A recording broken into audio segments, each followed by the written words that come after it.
ka-Health Real Talk. Ngayon pag-usapan natin ang episode 7 from the top 11 medical reasons kung bakit bumabagsak ang ating mga OFW applicants sa Pilipinas pa lang. Vision problems. Malinaw ang pangarap mo mag-abroad pero malabo pala ang mata mo. Hindi ito simpleng di mo mabasa ang menu sa malayo. Sa medical exam ng OFW, ang vision problems ay pwedeng magpabagsak sa'yo, lalo na kung kritikal sa trabaho ang malinaw na paningin.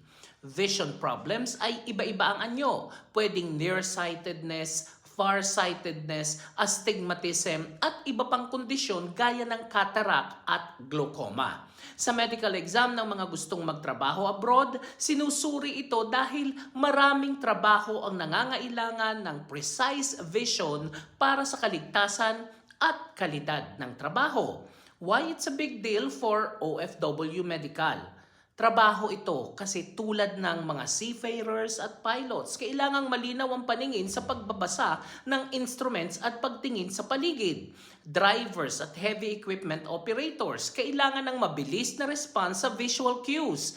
Manufacturing at quality control para makita ang maliliit na detalye sa produkto. Healthcare workers para sa tamang pagbabasa ng labels, dosages at patient charts. Kung hindi maayos ang paningin, posibleng magdulot ito ng aksidente o pagkakamali. Paano nga ba tinetest? Karaniwang ginagamit ang Snellen chart. Ito yung may malalaking letra sa taas, paliit ng paliit pababa, para sukatin ang visual acuity. Mayroon ding color blindness test at depth perception test. Depende sa trabaho. Kung may salamin o contact lens ka, dapat updated ang reseta mo at ipakita ito sa medical examiner. At ano ang dapat gawin para maiwasan maging hadlang ang vision problems? Magpa-check up bago pa mag-apply para malaman kung kailangan ng koreksyon.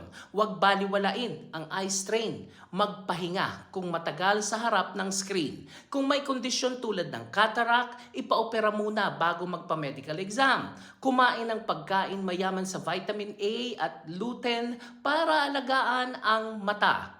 Remember, prevention is better than cure, lalo na sa mata na wala ng kapalit. Hindi lang sa puso dapat malinaw, pati sa paningin.